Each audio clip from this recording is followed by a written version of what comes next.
Hello, lovely. Welcome to Wednesday. We're going to be talking about failure today because on the weekend I did something that I was very nervous about doing, and which was a comedy workshop for women.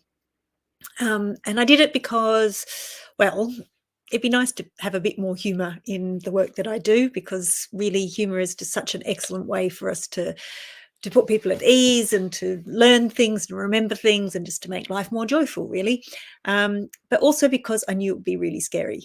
And I thought it was a good idea to test myself a little bit. Not that even just speaking like this is scary enough, but the more, the more we can test ourselves, the more we find out about what we can do. Anyway, one of the things that we were asked to do. So there were some different people running different parts of the program, and one was run by a comedian and writer called Claudine Ullman. So there's going to be there's a link for her website above the video, and she's a powerhouse, full of energy, full of joy. And one of the things we had to do was we had to tell a story of one of our biggest failures. And once we told that story, everyone would then clap and scream with joy to make us feel good about this failure. And, some of us shared pretty big failures, right? Because, and it is when you sit there and you hear everyone else's failures, then you don't feel quite so bad about your own. Now, of course, part of the reason that we had to talk about our failures was because some of the best comedy comes from failure, right? Now, it's if you're doing everything perfectly, well, there's not much that's funny about that. But when you share where things have gone incredibly wrong for you, well, we can all relate and quite often find that amusing. But the process was also useful in that it just kind of normalized failure.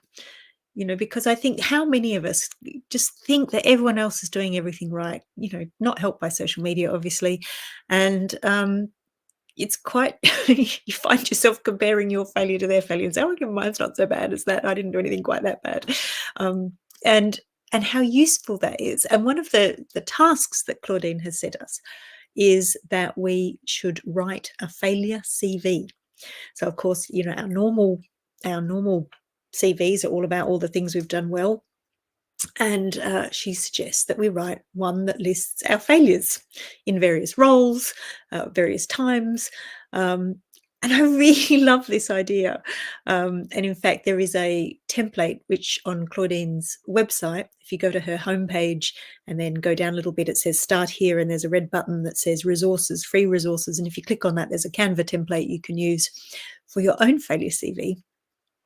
And it's, you list your failures, and then the lessons that you've learned from them, the skills you've developed as a result of them, and even what doors it might have opened for you on there. So I'm going to give that a go. And I think it'd be a really useful thing to have, right? And to keep adding to, because it just normalizes it. And you know what? We want to have failures, because if we're not having any failures, we're not trying anything new or anything different or anything that's really stretching us.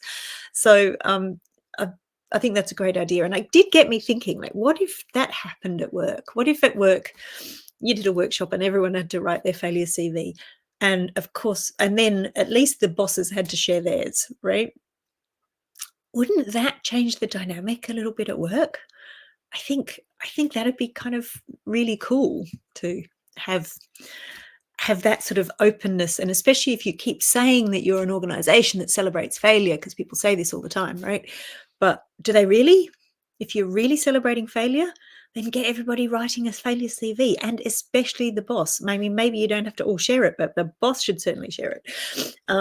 To give, and then maybe there'll be people who'd have the courage to share it as well. Anyway, I'm kind of interested in what you think about that, and how you would feel about writing your own failure CV.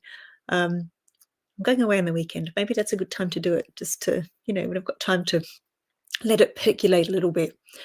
But if nothing else, you'll find some good moments to share, comedy moments to share from your failures, especially if you've moved on from them and they're no longer tearing at your heart too much, as some failures do. And how the best way to get them out of your system, deal with them. Everyone else has got that stuff going on.